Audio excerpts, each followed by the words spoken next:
Hello, everyone, and welcome to today's webinar, The New Era of SEO Automation, Bridging the Gap Between Marketing and Engineering. Two housekeeping items before we get started. First, we're going to be taking questions throughout the course of the webinar. You will see at the bottom of your Zoom panel, there is a little Q&A button. Submit your questions there, we'll collect them, and we will answer as many as possible at the end of the session. Second, for all those who would like to be able to access this, the webinar content afterwards, we're going to do a write-up and post it to DeepCrawl's excellent blog. And we will also be posting an on-demand version that can be accessed at any time. So it's also easy to share with any peers or colleagues that you think might be a good fit. So getting to today's content, we find ourselves in a hyper-digital world where success in marketing, and in particular, success in SEO, it starts with having a strong relationship with engineering. Automation is a really, really important part of that. So today we're going to dig into where these two topics, where these two trends overplay and how this impacts the way that we work and what it takes to be effective. Very excited to be doing this with an excellent panel. Quick round of introductions. My name is Alex Schaefer. I'm DeepCrawl's Chief Revenue Officer. I'm honored to be joined by our CTO, Ali Habibzadeh. Probably didn't nail the pronunciation of that, Ali. Hope you can forgive me. We've also got Ashley Berman-Hale, our Director of Technical SEO. Ashley leads our professional service teams and basically works with our biggest and most sophisticated clients. We've also got Danny Denhard, a longtime CMO, who brings that executive hat, but he also came up through the SEO ranks, and so is a very strong foundations in SEO and a technical growth marketer as well. Before we jump into the panel, let's set the stage and paint the picture of the world that we live in. The year 2020, there were some moderately important developments that affected the digital landscape. Obviously, that's a massive understatement. 2020 was transformational. You know, we don't need to get into all the different reasons and all the different implications, but the world became digital first. And in a lot of businesses, really digital only. More so than ever, digital became the key to success. And this is across industry, across business, applies to really every single organization out there. This is especially acute within e-commerce, where we saw an acceleration of many years in literally a few months' time. There are a bunch of different reports that are out there, a bunch of different ways that the data has been cut, but all of them point to a really simple thing. And everything digital, it's what was expected to take 5 to 10 years literally happened in the span of a few months. And we're going to double click into really the biggest source of traffic online, which is, of course, organic search. This slide has a really simple data point and is really basic. And I realize that this is an audience of mostly SEOs or the other people who are invested in SEO, so there's no revelation here. But I don't think really people take the time to appreciate, and especially executive decision makers, how important and how big organic is.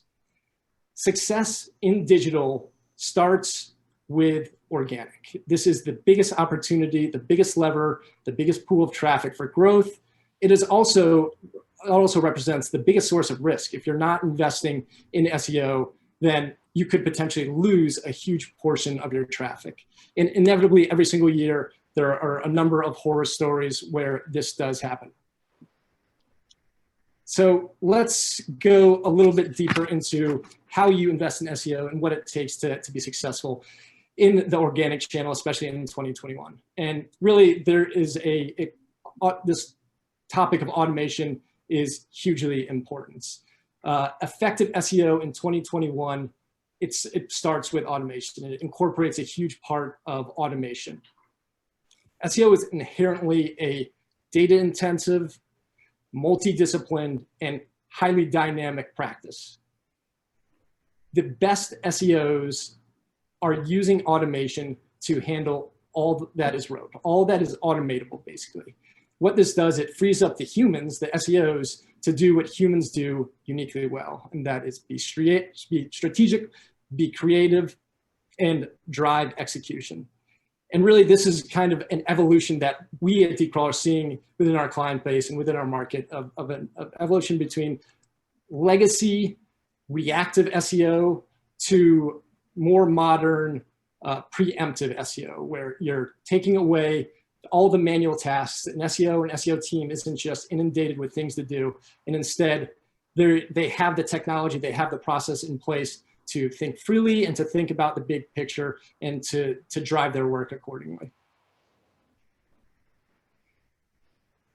The reason this is a big challenge and really kind of starting the journey of getting there, it is inherent to the SEO by the fact that the SEO is sitting between two very different worlds. On the left, you have the more creative marketeers, and then on the right, you have the technical engineers.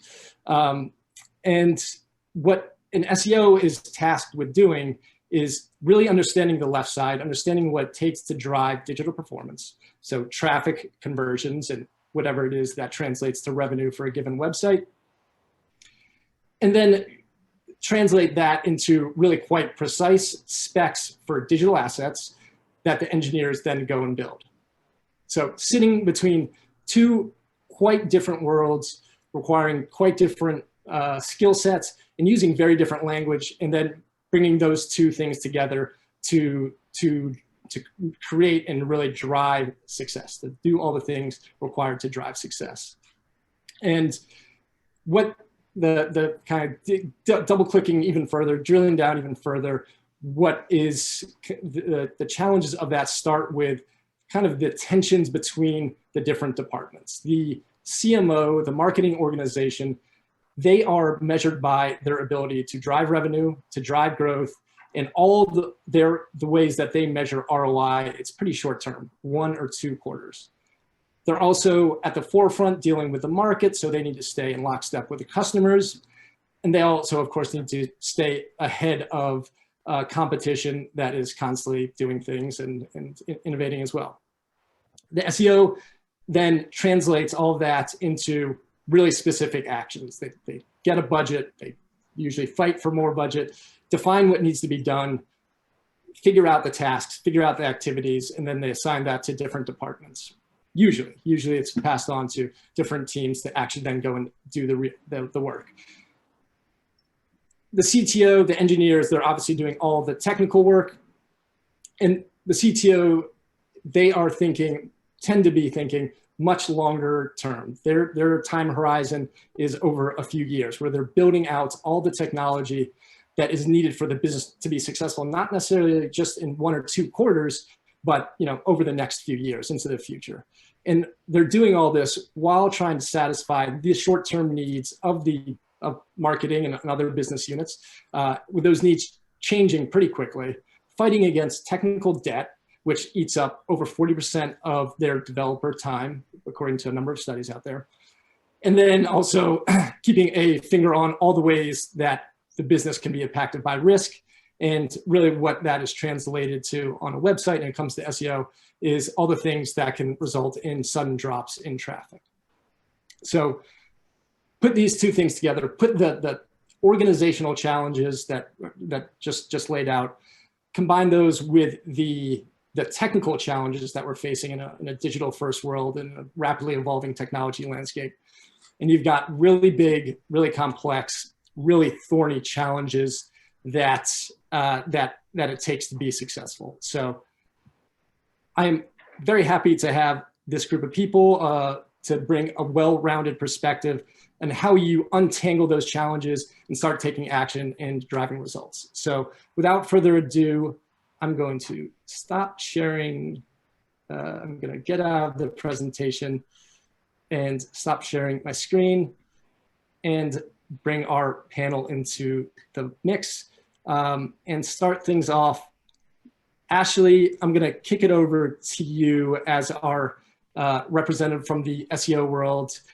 Just let's start quite basic. If you could lay out some of the key challenges that both you're seeing yourself and then the in-house SEOs that you work with that are kind of inherent in being between marketing and engineering? Got it. So as far as my day-to-day, what's great is I get to look at different companies and different SEO teams, and sometimes working with devs, and sometimes we're looking at SEO driven from a marketing point. But the biggest challenge we have is we're playing translators, right? So what's important to the marketing organization and what's important to the dev organization are totally different.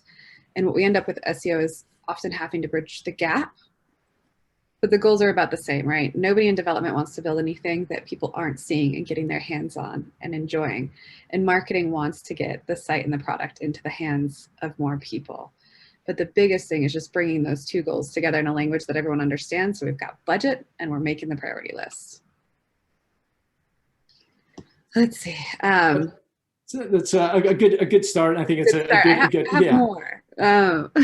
Let's share it as we go. I'm gonna kick it over to Danny, and let's bring this from the CMO perspective and kind of further on the creative business perspective. What are some of the challenges from your perspective in working closely, building tight relationships with engineers to get the digital work that you need done? Sure. So with the constant nature of ranking changes and fluctuations, many SEO teams become really reactive, and that's meant a series of tickets have to be submitted. Traffic drops and non-seasonal changes often means that SEOs and the connecting teams spend days investigating and analysing all the signals that come in. This can often lead to loads of different requests and requirements, and this can actually impact almost the whole business, not just from a technical perspective and product perspective, but from a marketing perspective as well.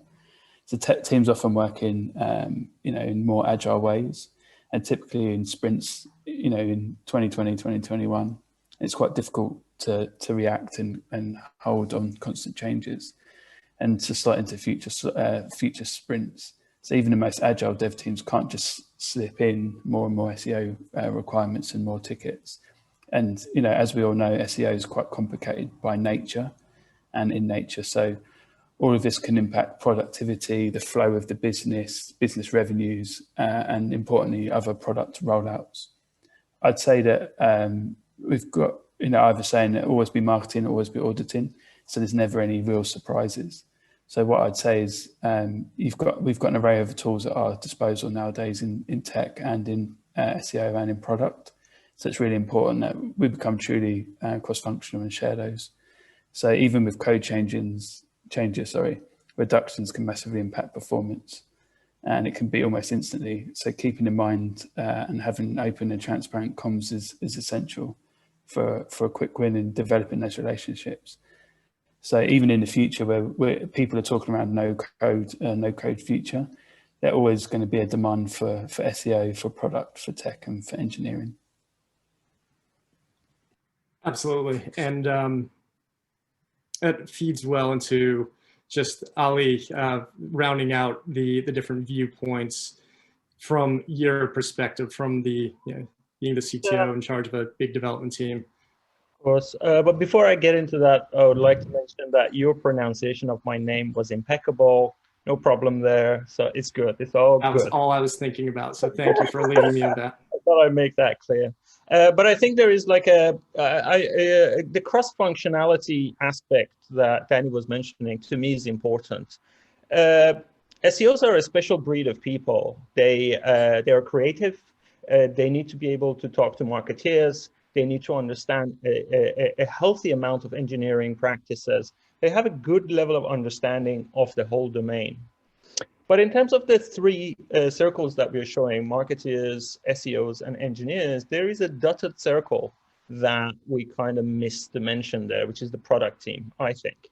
Product team is what absorbs requirements from the business and then prioritizes, plans that, and feeds that into the sprint that developers work on. What really, for me, historically has been the case is that you kind of see an element of a slap on top work when you want to do SEO work. Like you've got your sprint work, you got your what you need to achieve this quarter, you got your OKRs, and then there is SEO work. It hasn't been brought in. So if you're in an organization where those pieces of work are not ending up the sprint, that's the first step. Engage with the product, enter those prioritization cycles, enter the planning. And it doesn't matter if they use Kano, Moscow model, or story mapping, poker, planning poker, whichever they use is going to be a variation of the RICE scoring, right? You need to know the impact of what you're doing, how much confidence you have in it, how much effort it takes to make it, and what is the reach of this. They call it usually RICE. I think I said it in the wrong order. And once you start kind of feeding your work into that same pipeline, you'll realize that actually what you thought by and large mostly was reactive, a good portion of which, whether it's link building, you have a content strategy, that it could actually be fed into the normal sprint kind of pipeline. And believe it or not, most engineering teams know that unexpected things happen even within their own teams, using their best effort at estimation and planning. So they usually do, and if they don't, they should give some level of headroom per sprint to allow for unexpected reactive work in order to kind of keep a good average cadence. I would say I would start by saying that if these basic elements are not there, if these basic levels of collaboration are not there, to plug into that will go a very long way. And that's well equipped to do that. Very, very insightful. I think there's a really important thing that you broached on quite briefly and effectively, that the SEO is they need a product manager skill set and to think about their work in very much as a product manager, and being able to scope out what is actually needed to be done, and then working with very technical stakeholders in order to be really precise and make sure that this stuff does get done. And I want to dig a little bit into what was the main theme of the last third of what you were talking about, Ali, around plugging in and becoming a part of that process. This is probably a much bigger topic and hard to capture in little bullets, but what are some of the key things that are considered as work is being prioritized? You know, if you're, for our SEOs that are listening, how do they ensure that what the tasks that they are passing on do get prioritized, or give the best possible chance to be prioritized and executed on in the way that they actually need it done? Of course, I guess, you know, I can't really get into the political aspect. You know, hopefully you are in an organization where you are heard, you are there, but keep your seat at the table. In Agile practices, what a typical, depending, I guess, there's so many methodologies. If you're doing behavior-driven development or domain-driven and what have you, you must have example mapping, you must have planning, something that involves different stakeholders of different skill sets to come together and plan and assess the importance and the right scoring, which I mentioned earlier, all together.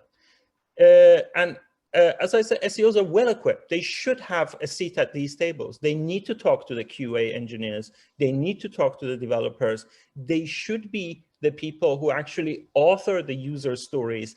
As a technical SEO marketeer, I would like to see that this happens so I can, or so my audience can. So that kind of getting involved into actually the authoring of the user stories, providing the technical stakeholders with the value, with what is the reason for what we are doing. That usually gives, you know, most of the product work that comes in the form of user stories, they always have like an umbrella overarching artifact called an epic, which kind of aims to say, what is the whole aim? What is the objective with this piece of work that we are doing? And if you have that link building and we are doing this piece of work for it as a technical SEO, I need to see this. And then you can even engage further. That's why I said, you know, SEOs are very special people, because they have both communicative, marketing, and technical skills. So now you could go even further and talk to the DevOps engineer and say, actually, I've assessed this particular piece of work, and I think if we do a canary deployment, as well as opposed to a blue-green deployment strategy for this piece of work, I think it would be better for us because we need to feed it into the audience slowly. Or you would engage with the QA engineer and say, can I have a look at these tests that you are going to write in order to verify my work? Can I have a look at that Puppeteer script that you wrote?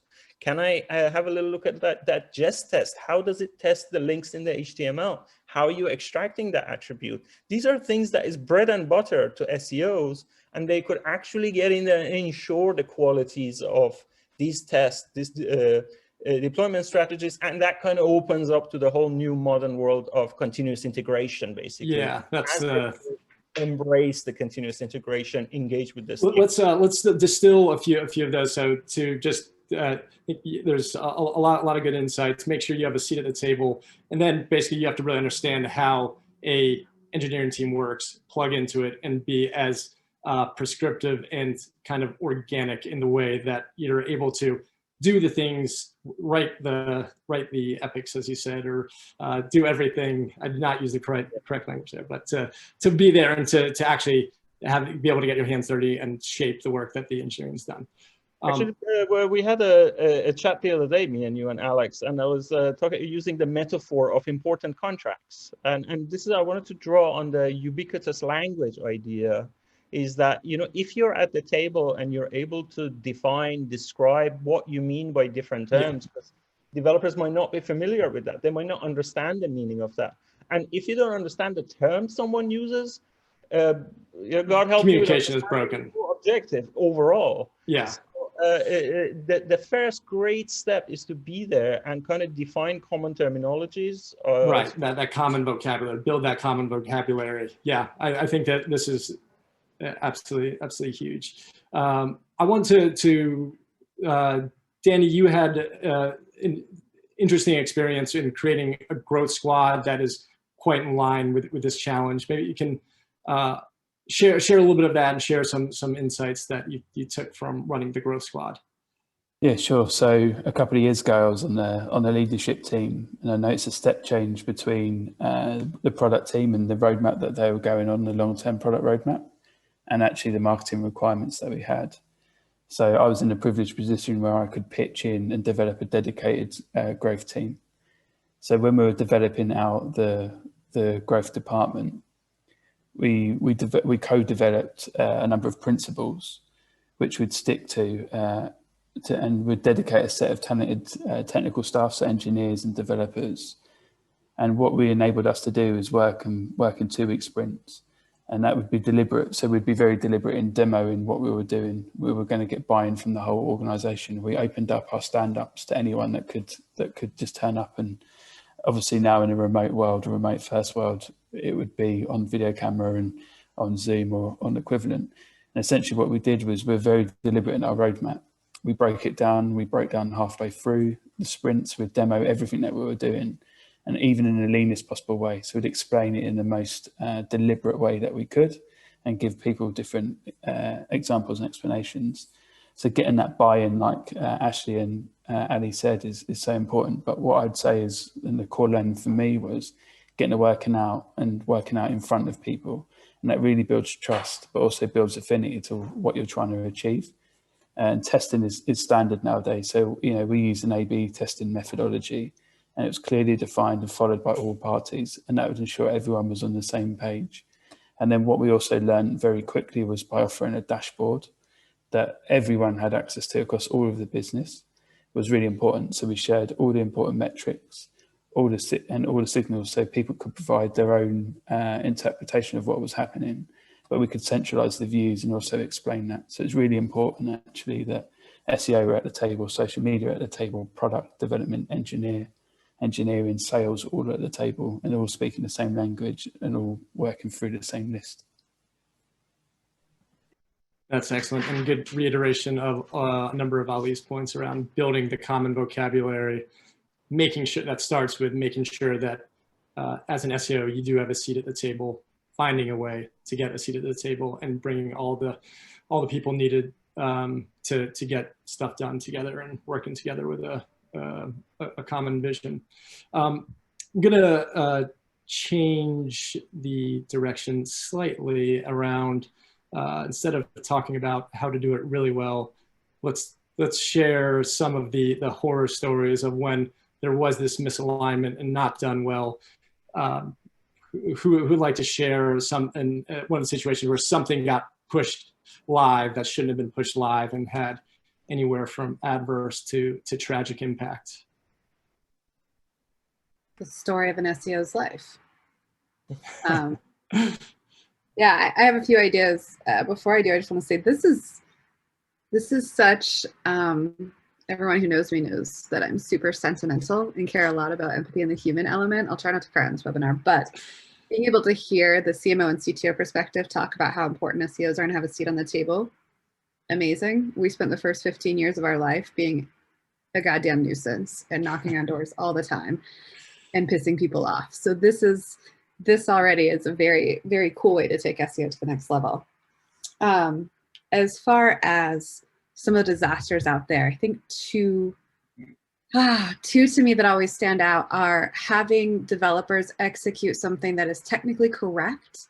So saying something like, I need a redirect or I need to shut down a site, and them doing that, but not understanding the nuances between different types of redirects or how that really can be translated by the bots or anything like that is something where we're not giving them the proper information. We're not offering educational materials where we need. Similarly, the other one that I thought of is just marketers wanting to rank in every place. And so they decide to build pages for every single thing, which I know feels like a little dated, and there's some other really interesting, juicy things. But I like that that has universally appealed to so many companies, have tried that method. Where no one wants to be building repeat pages. SEOs warn against it, and it can happen, right? Because we see that as the easy one. And I think the best work that we're all doing across the business is when we're not just taking the easy route. So, God, those easy routes are so tempting now. Well, they're easy. I can jump in and add another horror story if you'd like. Yeah, we've got some time, so please. So, it's a fun one. So I remember being brought in to troubleshoot an issue. Essentially, it was a site that ranked really well, and only the homepage started to rank and everything else was dropping down and really quickly. And essentially what had happened was they'd applied a canonical tag across the template, not actually across the pages that they required. And it took a number of days for people to sort of flag it because of the fear of something had gone wrong. And what I was able to do pretty quickly with, we've got so many tools available to us now, was associate that someone had applied the same canonical tag. And what I'd say is it's really important to not only quantify, but educate your colleagues because it is invaluable. And like Ashley rightly said, it's kind of priceless now that SEO is at the table.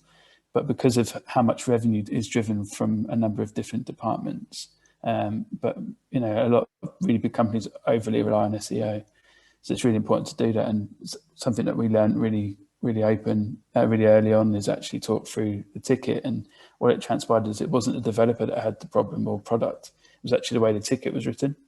And by having a poorly written Jira ticket, the developer actually asked a question. It was kind of whatever it says on the ticket, but it's really, really important that it's submitted.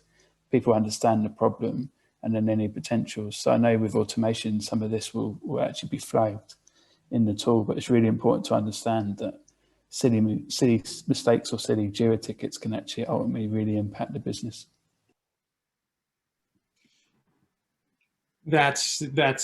We see stories like that, and very often it's things like that that will, some version of the story you just told, Danny, that will bring a potential customer to DeepCrawl to start figuring out how do we make sure that these almost never happen, and have the technology in place to really mitigate. And I actually want to just take a quick pull away from this panel session to dig into that a little bit and what DeepCrawl is doing to help address this challenge. I'm going to share my screen again quite briefly. And this is one of the big things that we have been working on for the last few years in really helping build the technology to enable the SEO community to go from reactive SEO to the more modern preemptive SEO. And this has come together in the product we released last year called Automator. And what it does, it plugs into the developer CI/CD pipeline. So the continuous integration, continuous deployment pipeline that Ali mentioned a few times. So that's a tool that is becoming extremely common, especially within agile organizations, to automate and coordinate throughout the development process and inject a lot of automated QA in particular. And what Automator does is basically allows for SEOs to introduce automated SEO QA to be a part of the development process, to catch any significant issues, either alert the proper parties, the SEO or developers, and even if it's a significant enough issue, if it's the kind of issue that will have a really material impact on revenue, you can stop the build. You can stop from code that will have a really material impact or any impact on a website's organic traffic before it ever goes live. So this is the type of automation that we're talking about, and what we believe it takes a big step forward in getting towards the preemptive SEO and lets SEOs be creative and strategic. We've got a very quick video that lays this out in a little bit more detail. I'm going to play that right now. It'll explain it all much better than what I just did. Say hello to a new era of SEO automation, Automator. So what is Automator? Automator is an automated testing tool for SEO. It tests your engineering team's code for SEO and sends an alert when there's a problem. Why? Because too often, bad code is released to your site, and it costs you time, money, and effort to put things right. The process is simple. 1. Easily integrate Automator with your engineering team's tools. When Automator is plugged into the pipeline, your engineers will be able to seamlessly use it as part of their day-to-day work. 2. Choose from over 200 preset SEO tests and run them on the front end. 3. Automator will crawl for SEO issues and automatically alert you and your engineer when tests fail. Automator also integrates with the project management tools you use every day, so you don't have to add any unnecessary steps to your schedule. The result? Less chance of bad code being released to a site, less chance of poor search performance, and less chance of code releases impacting your revenue, and all while taking away unnecessary stress. That's why our customers love Automator. So far, 33% of tests run by Automator have identified and blocked critical errors from being released to our users' websites. That's a lot of bad code that might have found its way online. But with Automator, it doesn't have to be this way. Say au revoir to manual SEO checks. Join the SEO automation revolution. Book your Automator demo today.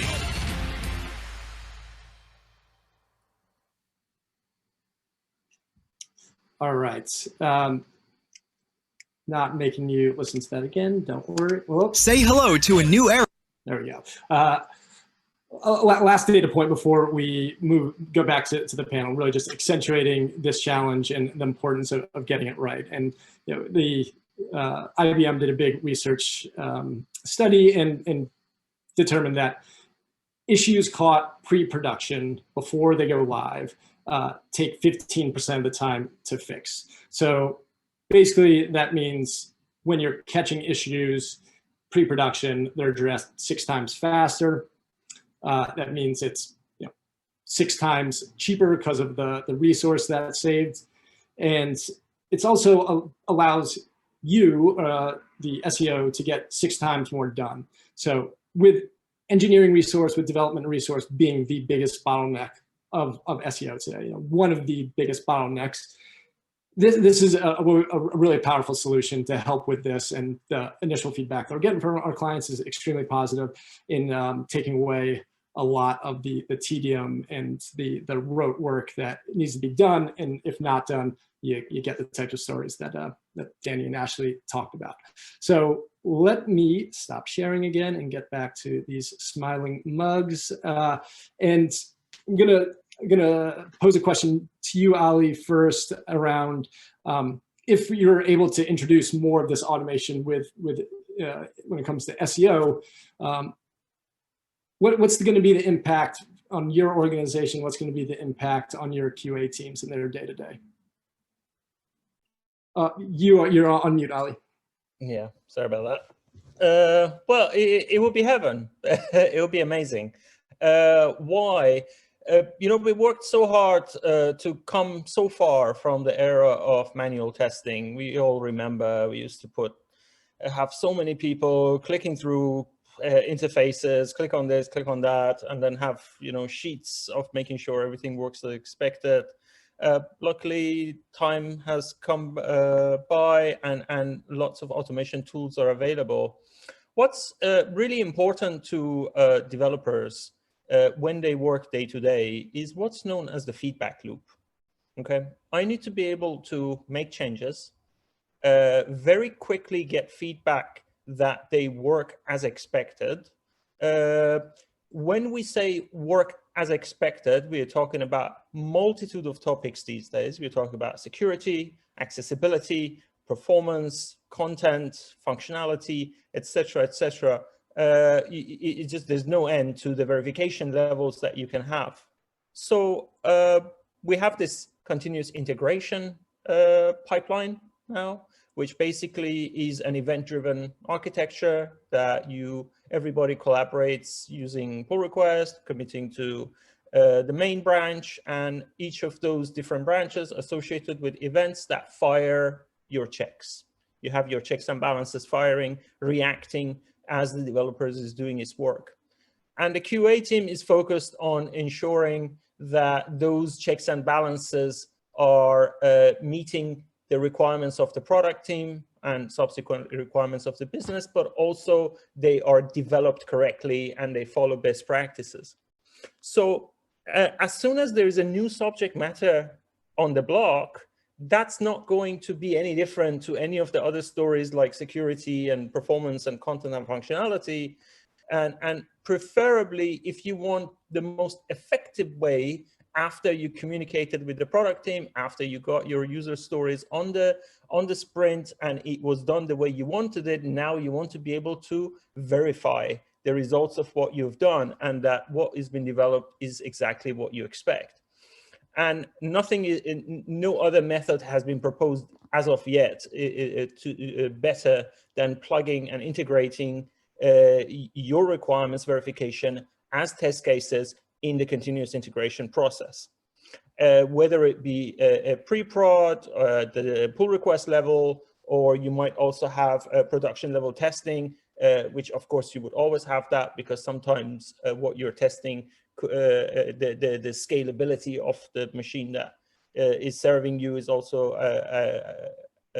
has an influence on that. So you want to do it at every stage, and you want to do it in an automated way, because if you don't, you get left behind. Then what was missed, then if there was a bug or if there was something that was as a result of reading the ticket badly, then at least it will get caught in the automated test and it won't go live. Got it. Building that feedback loop one way or another, and that the most effective way of doing that is automation and understanding the tools and how to plug into the tools that engineers are using.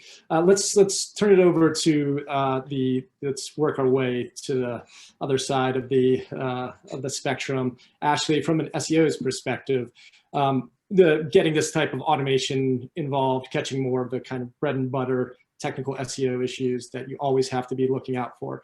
If you can get more of that addressed in pre-production, and let's just say broadly, do get the things that you want to be monitoring for checked and addressed as part of the development process, how's that going to affect your day-to-day?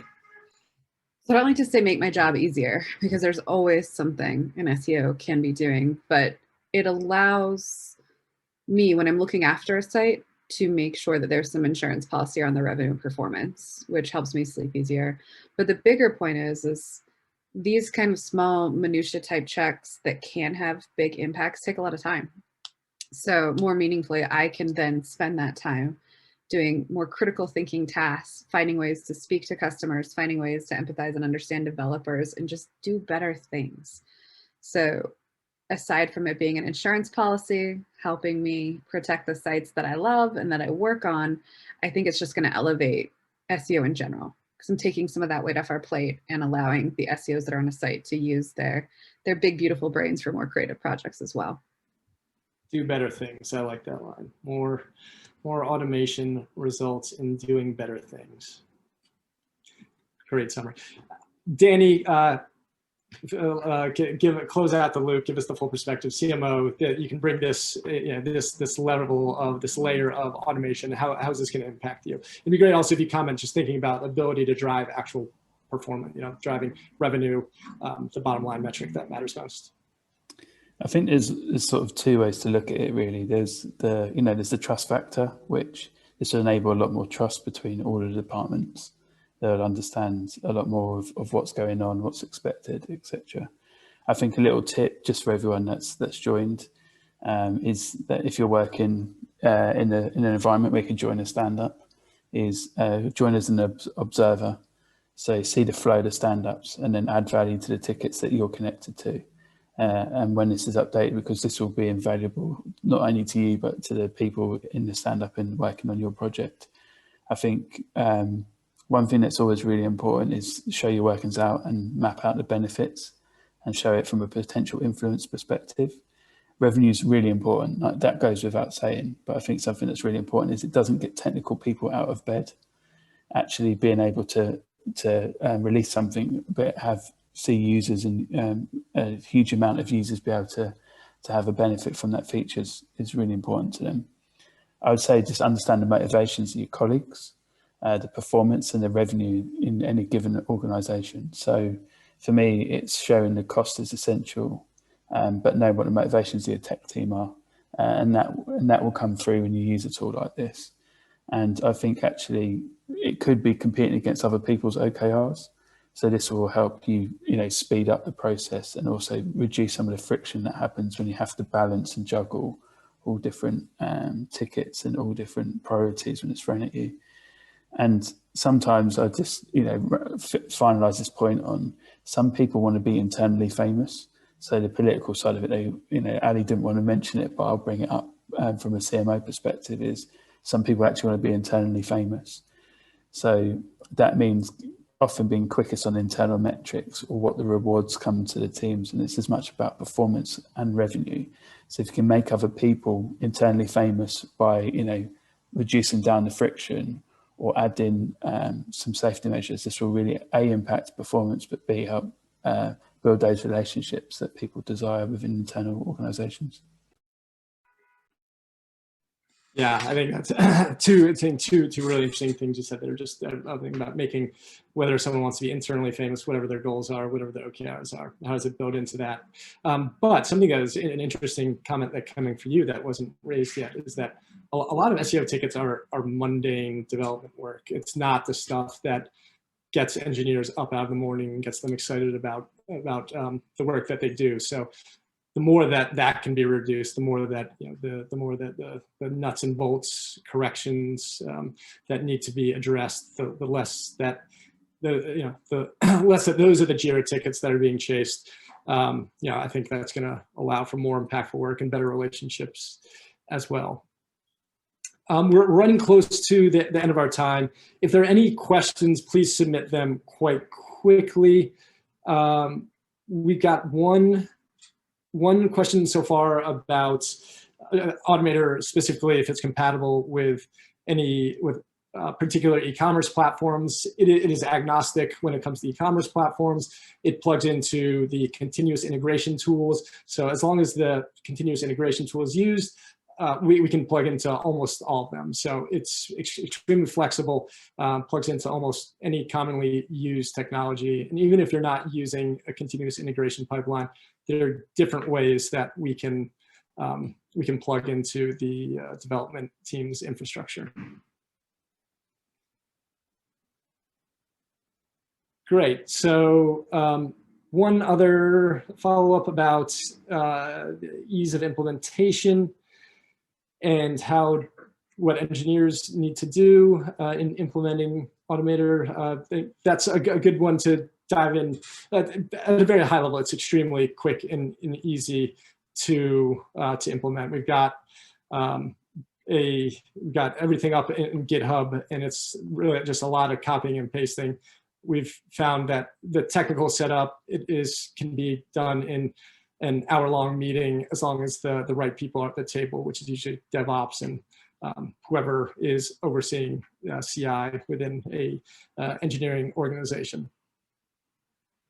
And that sort of feeds into the role of the engineers. Ali, we got a question around what is the acronym that you used, the RIGHT. Can you just quickly elucidate on what RIGHT is? Yeah, so it was RICE, like the rights. Yeah, sorry, yeah, actually. And it's one of the most famous methods in what product and engineering teams use in order to do prioritization on their sprint tasks. And the acronym comes from the word reach, impact, confidence, and divided by the level of effort it takes. And that will give you a score in terms of usually what you want to do is you want to do more of the work that you have a lot of confidence in. It has lots of impact with a lot of reach with a minimum amount of effort. So you kind of use that formula for prioritizing your work. There are different ones, but this is quite famous. Yeah, and I think that's a good one too. Oh, Ashley, do you want to? Yeah, sorry, just quickly, it's most large organizations use it, but they often call it risk versus effort or effort versus risk, and it's done on a high, medium, low. So anything that's if it's low impact, high effort, it's not going to be, it won't be sort of given any sort of resource. If it's low effort, high reward, it's often scored really highly. So then most businesses will use that, especially from a growth or a product perspective. They tend to use that out of the box now. Right, and I think that feeds in well to the theme of Ali, of creating that shared vocabulary, understanding the vocabulary being used by developers, understanding their systems, and then submitting requests, working with them accordingly. And a final one, as we are actually now getting a little bit over around for Automator, if it creates a log of errors, then absolutely yes, all tracked, all cataloged, and some visualization of trends as well. So, all right, let's wrap it up. Thank you first to our panelists. Really good conversation, a lot of really useful insights. Second, thank you to all our attendees. Appreciate you joining, appreciate the hour that you spent with us. Hopefully you found it both insightful and useful.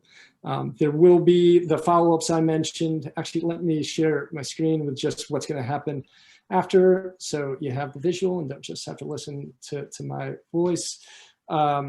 So we had the follow-ups that I mentioned before, where there will be a write-up on the webinar, and then the will also be available on demand. If you'd like a consultation and a demo of Automator in particular, but anything DeepCrawl, that is something that we are obviously more than happy to do for you. There's check out our blog. There's some relevant content that has been put up recently. And additionally, we've got 2 webinars coming up over the next month. So take a look at those and please join if you feel like they are relevant and interesting. I'm sure even if they're not relevant, they will be interesting. DeepCrawl webinars always are. We are also an ask of everyone. We'll send out a survey after. We're always trying to improve. It shouldn't take more than a few minutes. It would be greatly appreciated if you would give us your feedback. Let us know what we can do better. Let us know what you thought was really positive and should continue doing or build on. So that is it. Thank you, everyone, and have yourself an excellent Thursday. Thank you.